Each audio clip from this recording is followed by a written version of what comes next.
మంచి కోసం మన పూర్వీకులు అనేక సంప్రదాయాలు ఏర్పరిచారు. మానసిక పరివర్తనతో ఆధ్యాత్మిక చింతన, సదలవాట్లు పెంచుకోవడానికి ఉపవాసాది నియమాలు అందించారు. అలా రూపుదిద్దుకున్నదే ఏకాదశ వ్రతం. ఈ ఏకాదశి రోజున 1000 కనులతో వీక్షించి సేవించి తరించాలని ముక్కోటి దేవతలు వైకుంఠమునకు చేరుకునే శుభపర్వమిది. దీనినే ముక్కోటి ఏకాదశి పేరుతో వైష్ణవ ఆలయాల్లో అత్యంత వైభవంగా నిర్వహిస్తారు.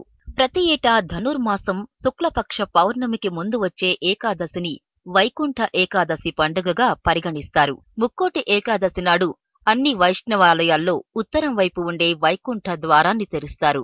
ఈ ద్వారం ద్వారా స్వామిని దర్శించుకోవడం పుణ్యప్రదం. శ్రీ మహావిష్ణువుతో పాటు ముక్కోటి దేవతలు ఈ రోజున భువికి దిగివస్తారని శాస్త్రవచనం. దేవతలకు 6 నెలలు పగలు, 6 నెలలు రాత్రి.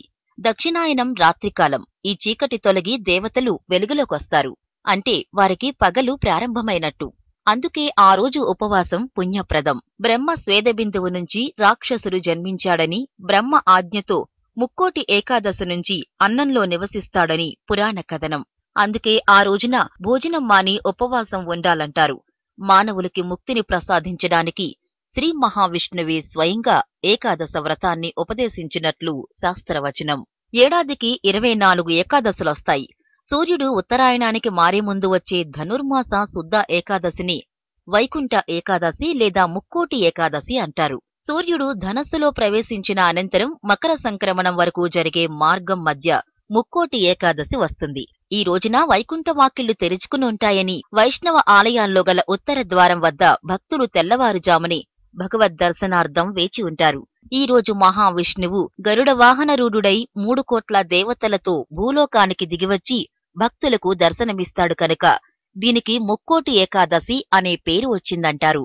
ఈ ఒక్క ఏకాదశి 3 కోట్ల ఏకాదశులతో సమానమైన పవిత్రతను సంతరించుకున్నందువల్ల దీన్ని ముక్కోటి ఏకాదశి అంటారని కూడా చెబుతారు.